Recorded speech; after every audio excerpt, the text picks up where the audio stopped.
Good morning, traders. Thank God it's Friday. Ryan is still feeling very, very tired. Of course, the COVID is something that saps your energy, so he's not going to be with us today. Hopefully, he'll be back on Monday or so. He's feeling a little bit better, but not fresh and upbeat enough to be with us for now. Right, let's get stuck into what's happening in the markets. I'm going to run relatively quickly over the headlines because there's clearly one overarching theme that we need to talk about today, which is guiding all markets, and we're going to have a deeper look at that in a few minutes. Right. What's happened overnight is that okay, we have this APEC meeting where Kishida and Xi also met. Was a bit of a discussion about everything and nothing. Not a lot came out of it. Just saying that they need to work together. They have challenges, common challenges. China, of course, was pointing at that they think too close relationship of Japan with the US, but basically there's not a lot has been solved, or no big decisions have been taken. The overall result of this APEC meeting is, I'm not going to say a big victory for Xi, but anyway, he has been getting some small victories overall. We could say the same about the US because they're starting communication again, so they can actually keep a closer eye on each other once more. But let's move on to something else. We are hearing from a lot of central bank speakers over the course of the week. We are going to have more. The global theme is that they start really to acknowledge the slowdown in activities. Fed's Cook, for instance, he was saying that he is attuned to the sharp decline in economic activity. Bank of England's Mann, on the other side, said that low productivity limits the UK potential for growth. We've also heard from Centineo and others at the ECB starting to talk about their worries about growth. And actually, it's not too far from what we actually see that is happening right now in the market. In regards to what's happening on the bond market, in the yield market, and in the equity markets, and in also the FX markets, who finally started to wake up to what's going on globally over the course of the week. Elsewhere in China, they're asking the big banks to cap the rates on short-term funding, so they're still trying to revive their economy. We've seen more comments in the market that China may have turned the corner. We're seeing it. The Chinese yuan is also, together with the rest of the dollar being weaker, is also strengthening a bit. So the market is looking much more positive towards China than it was only, let's say, a week ago. There were some, Ueda was in the diet for his semi-annual recap. And again, he's leaving the door open to normalization, but at the same time saying that he still wants to see other things going on. But he did confirm, reading through the lines, he did confirm that stuff is happening. The only thing is how fast. Again, as we've been saying for many times, there's been a flood of headlines. I'm not going to give them all to you, but basically that was the yeast of it, where they are in normalization process. He has been challenged by some of the members in the diet about the weaker yen. He did come back, say that it had some negative effects indeed, but also at the same time saying that for the exporters it had it has been a positive. Slight change of tone perhaps there as well, but again, Ureda is really measuring his words very carefully all the time. So the yen moved a little bit, but then not that much. It's mostly really in our time zone that it started. Deputy Finance Minister Akazawa was also on the wires, saying that they are not targeting specific levels, but excessive volatility, and also noted that the yen weakness had some negative effects, but also somewhere some positive effects. Now, since they have been talking, yen up to yesterday, we saw those yen crosses still being very big, but then yesterday afternoon, something started to change, and this morning we really saw a big acceleration that I'm going to show in a few minutes. It seems that the yen finally has woken up to everything that is going on. We think nothing too much about this move. We think it's really sorry, I'm going to kill my squawk. It's really a market move, but it seems very thorough. So we were somewhere wondering if it may be a little bit stealth guided, but we will only know that, of course, if there have been any stealth or other interventions at the end of the month. But that in the middle, we're not sure about it. What else? Yeah, the Fed. Back to the Fed's side. The governors have been talking to let me see to the Senate, and they said that it was okay to let the balance sheet run down further. Sorry, I was looking at a headline at the same time that I was talking here. So, and we have seen, did it come over here? I think the Fed's balance sheet came out last night. Yeah, here. So this is still pretty much running as planned, slowly but surely coming down. So the Fed is really saying that they still can continue with doing so, and actually they can. There is not too much reason for them not to.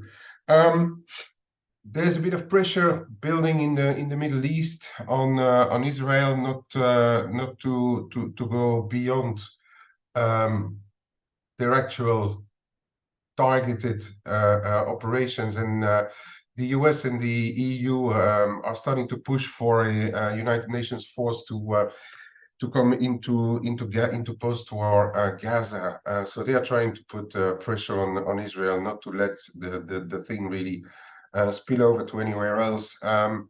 It may or may not have pushed risk a bit into better territory again today, but it's all like very, very small pieces of this big puzzle, what is going on right now.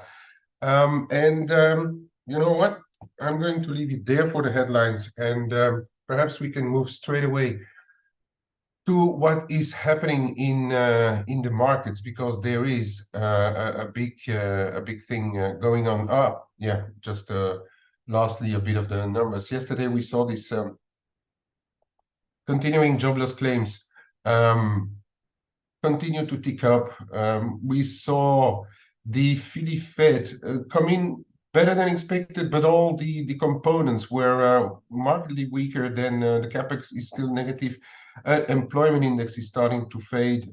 New orders were at a low, and the capacity utilization rate was below expectations as well, and the industrial production, manufacturing production as well. So all of these numbers are still hinting at a slowdown. And really, that's the theme that we have seen, as I already said, over the course of the whole week. And today we saw an acceleration of this theme. Moving over to what's happened this morning, we had a weaker retail sales in the UK.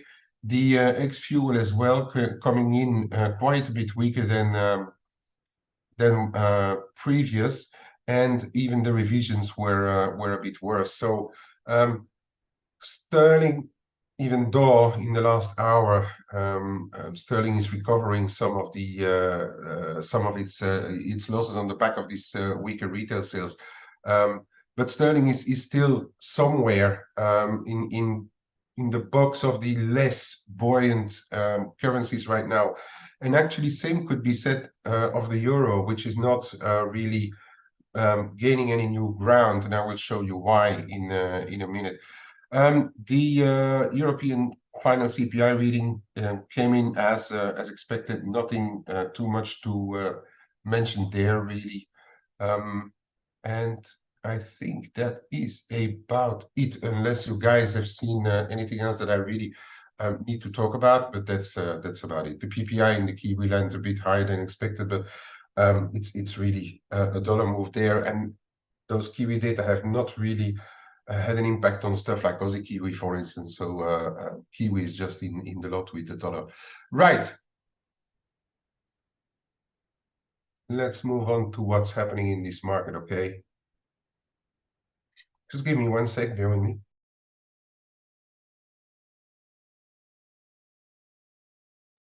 Okay, so the overarching theme then of the week, and we can see it here from Monday, Tuesday. We had a bit of a peak here, and then we started to go lower in those yields. So we have successively broken these 454, 55 on the 10s, and the bit of a supportive trend line here, which was around 443, 44, which held the first time, but then overnight, early this morning, completely broke down. And now we are eyeing at this support level here, which is around 33, 34. And also Fred in our room was pointing at 432 as being the weekly 20 moving average. Okay, so there's a bit going on there in the low 430s on the US 10s.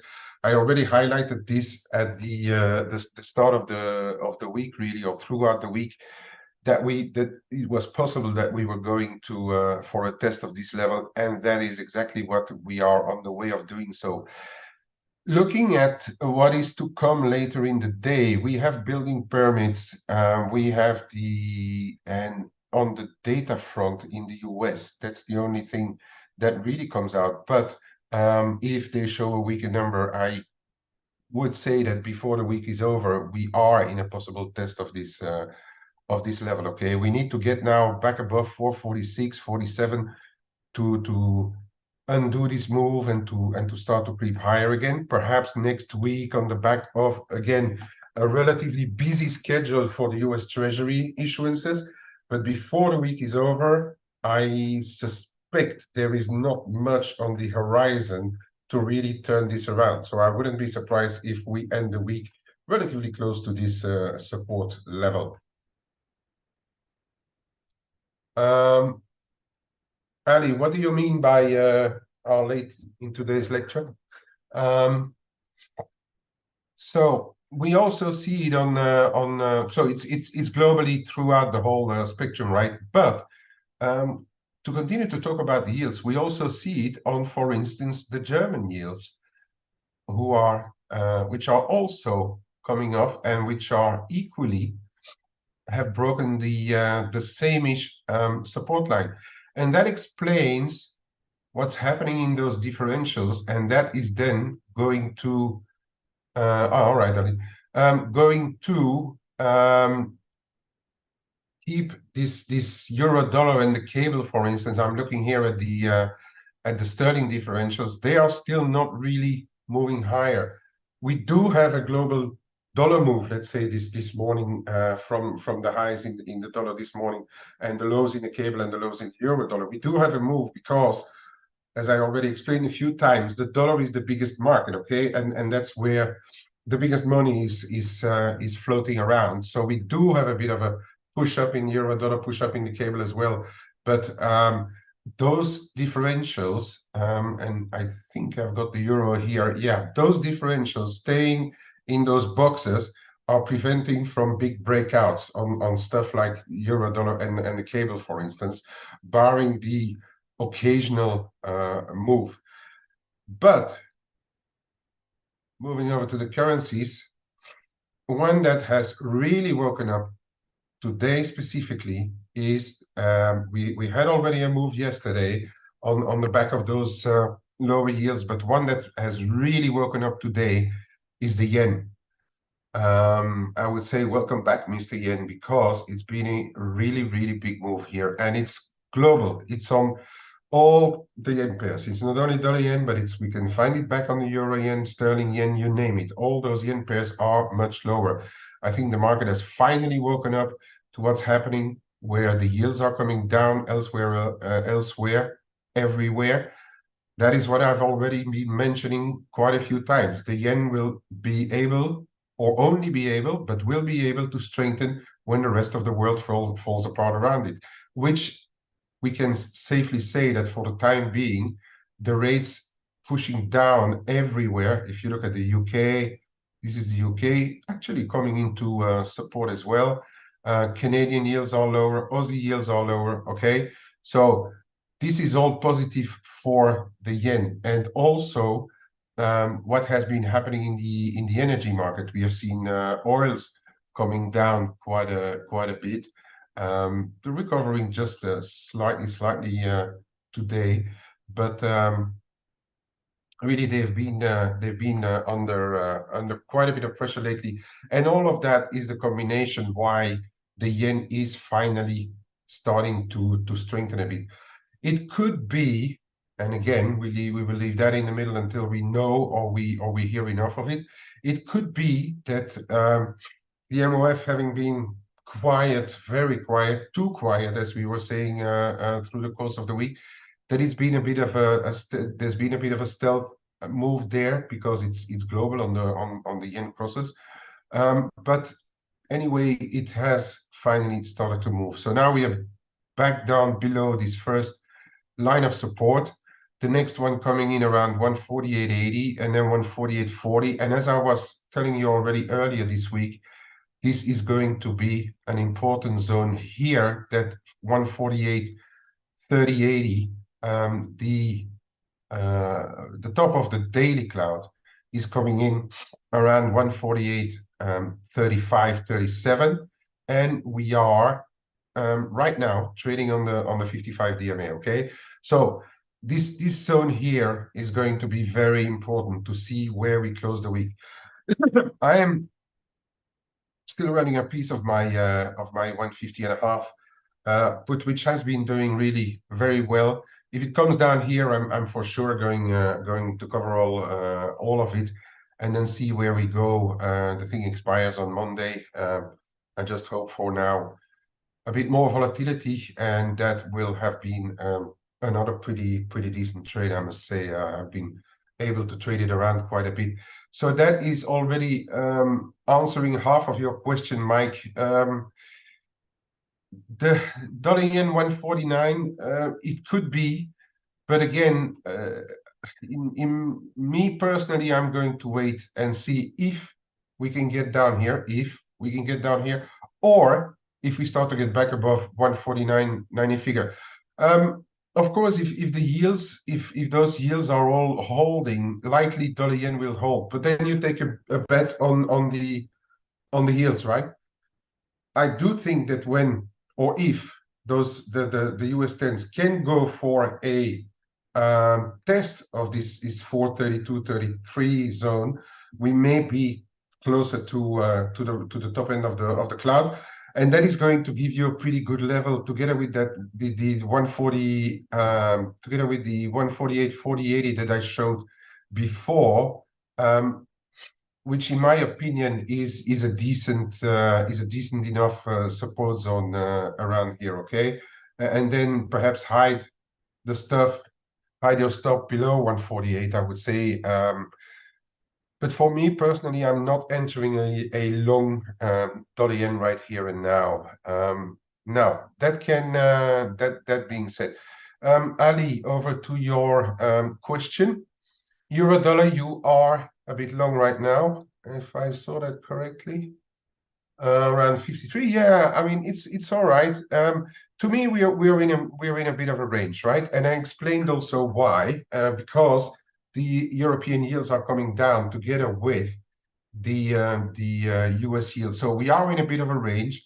The underside of the range seems to be confirmed around here, this 25-30 again. We have seen that 30 starting to hold pretty well. Perhaps I should go on a smaller time frame just to show this thing a little bit bigger. So yeah, we have been around here. I don't know what it's doing here. So this is your initial support around here. This 20. It's actually, if we look closer at it, it's rather around 20. This one, okay. So this is your support area. And on the top, I think we have simply to watch what's going on around 108.90 figure. Okay, so this to me, sorry, this to me it where we're at in the euro dollar, and with those yields, I'm actually not taking any position in the euro dollar right now. Wouldn't it be for a bit more than a couple of hours and trying to trade in this range? And if you look at the cable, we are starting.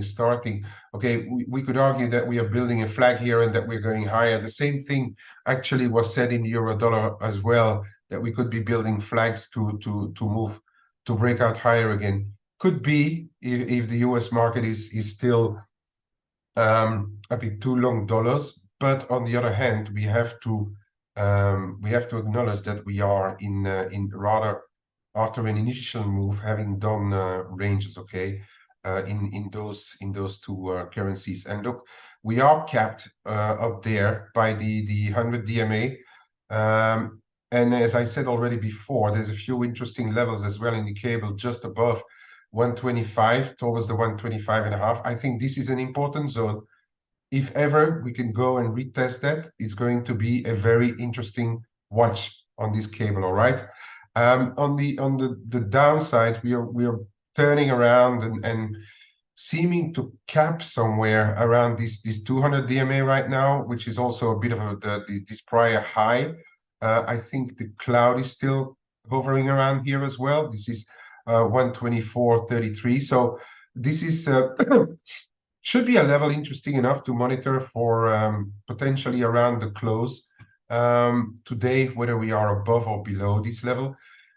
But again, I'm not a big fan of sterling right now, but we cannot ignore what's happening on the dollar side of things. Okay, so if you are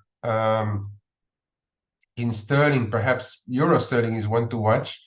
As FT also mentioned in our chat room, 87.40 is your magnet level there. We are back on it, but we have seen this support, this wedge support hold, also holding just below 87 the figure. So if ever we get back down there, perhaps this is worth a try. But on the other side, we also have to respect what's happening above. So again, here I think.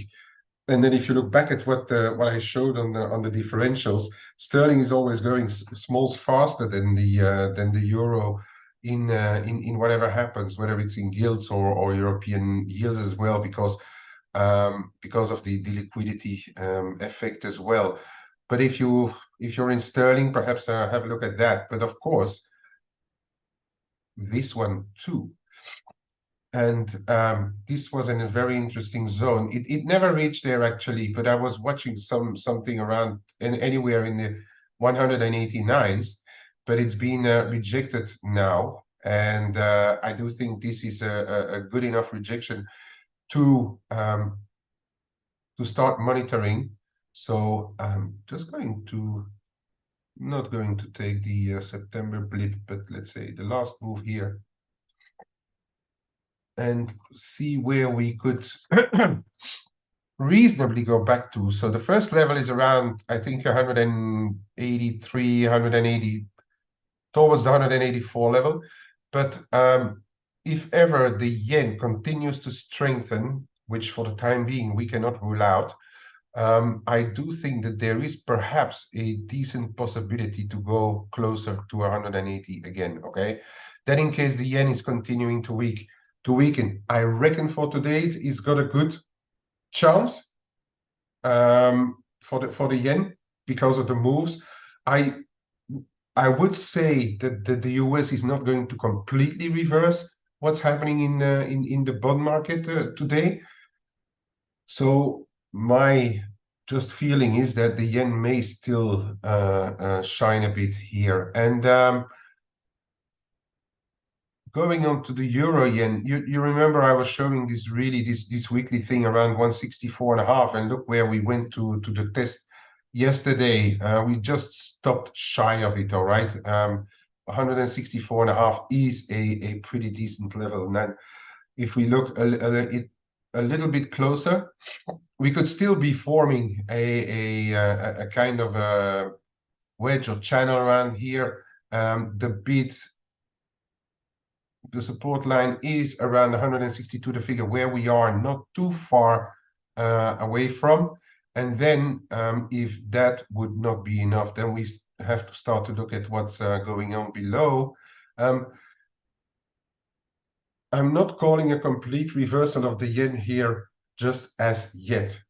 This is what we saw over the week, the end of the week developing the yen, but I'm not going to call a complete reversal of the yen. I did say, though, that November last year was the start of a big revival of the yen, okay? And it happened after the US CPI. Today, this week, what happened? We also started to see the premises of a return in the yen, not so much on the crosses, but we also started to see a bit of more yen strength right after the US CPI, and then with the confirmation of the rest of the data, and now also out of Euroland and out of the UK, for instance.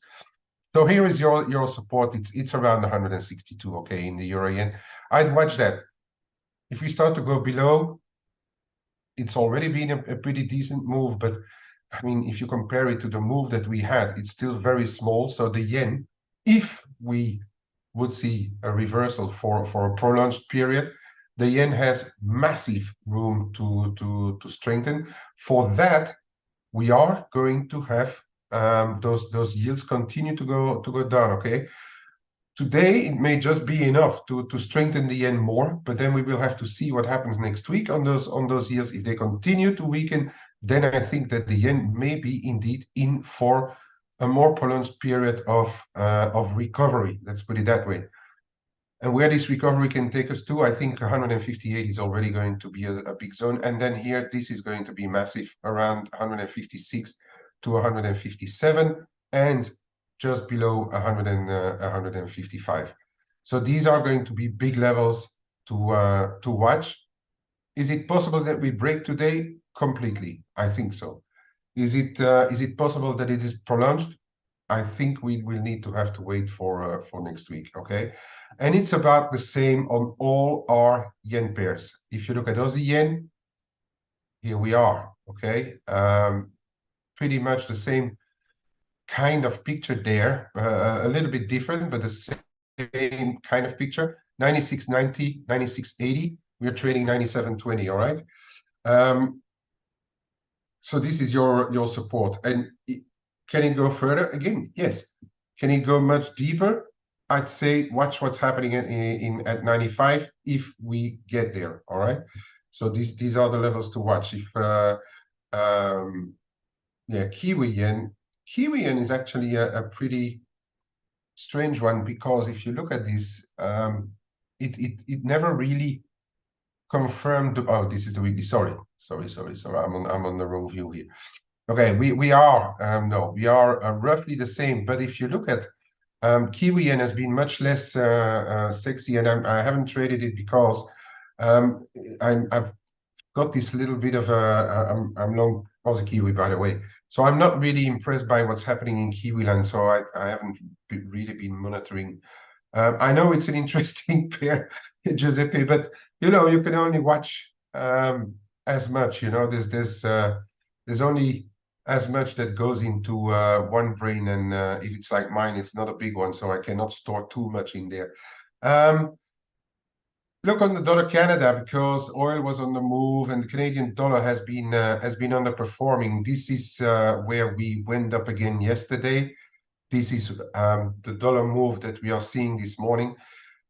It's going to happen around the figure, but then this one, and we do have industrial price index and retail price index, raw material price index coming in this afternoon as well. If ever this dollar CAD comes back to 136, 40, 60, that's a zone that I'm going to really keep a close eye on. All right, so that's for this afternoon. If we get a little more weakness on those yields, perhaps, and if the dollar market sells off a little bit more, this could perhaps come back around here, and then we will have I will have a close look at it. EuroCAD, I know people have been watching this as well. Seems that we are starting to have trouble every time we move above 168, okay? 168, sorry. Every time we're above 168, we're starting to reverse. And same could be said on other Euro crosses, right? Look at the Euro Aussie. Unfortunately, I'm not in the position right now. I didn't re-enter on this move up, but and we are again around this pretty interesting level. But again, it's another one where if you look at the tops cannot be reached, prior tops. Okay, we had a quick look at it on Tuesday, but it's starting to be difficult to keep those bids. I think there may be, if I see a blip higher, I'm probably going to try again, because it does look to me that at some stage we are going to revisit those lower levels, perhaps. Okay. What also is very interesting to note, and DK in our room has been saying that, is when the dollar weakens, Euro Aussie tends to come off as well. If the dollar strengthens, Euro Aussie tends to go higher, and that has everything to do with liquidity in both pairs. But it's an interesting fact. When the dollar strengthens, this pair has the habit of putting a little bit higher together with other euro pairs. Okay, now we have to look at the metals, because we are back. We are nearly back. You know, I was talking about this zone here. Finally, with a weaker dollar, with the yields coming off, gold has started to move higher again. So now we are going to have to monitor that range again, 2005, 2012. Okay, this is your top end of the range to watch. Underside, with the yields where they are, I would suspect that this is now going to hold somewhere around 1970 in the 1960s, for as long as the yields do not start to go higher again. Silver is a very interesting one. Yesterday I took some parcels off again, because I wasn't sure. Yesterday those yields were seemingly holding much better. We are in the resistance zone again, 24.05 up to 24.25. If we start to break 24.25, I think there may be a bit more in silver to go higher, perhaps back to those prior tops and bottoms around 24.65. But I would really assume that if we break higher here, we are going to at least have a look at what's going on in the 25 bucks zone. That for the metals. And last but not least, I could look at many things today, but last but not least, we are still working on this zone here in the S&P. I think keep an eye on what's happening today. 45.35, 45.40. That is where the thing is going to have to stop or fly through. Again, as I've been saying, some people may be tempted to already start to do a bit of their end of year rebel. So it could be that this is just a bit of a flag and that we are continuing higher here. I'm not going to really take a big punt on this one right now. Also, we have OPEX today. I nearly forgot to mention that we have OPEX today. Okay, so this could get a little bit volatile in the equity markets. I'm going to leave it here, guys, for the day. Just one thing to note, late tonight, we will have Moody's evaluation of how the Italian situation is going on. I would suspect they will leave it the same, but there are some voices out there that they may be tempted to slap a few fingers. So watch out for the euro and near or after the close for potential a little bit of a gap open on Monday. I don't know, but if Moody's would find it funny to downgrade some of Italy's rating or outlook, it may have that small impact on the here on those differentials, the Italian and German differentials, which are very relaxed right now, and this is relatively positive for euro and risk as well. And that's it from me, guys. Thank you very much for being with us this week. Let's all hope that Ryan is over his COVID by Monday, or at least feeling a lot fresher. We shall talk to each other again on Monday. Have a relaxing weekend. Bye bye.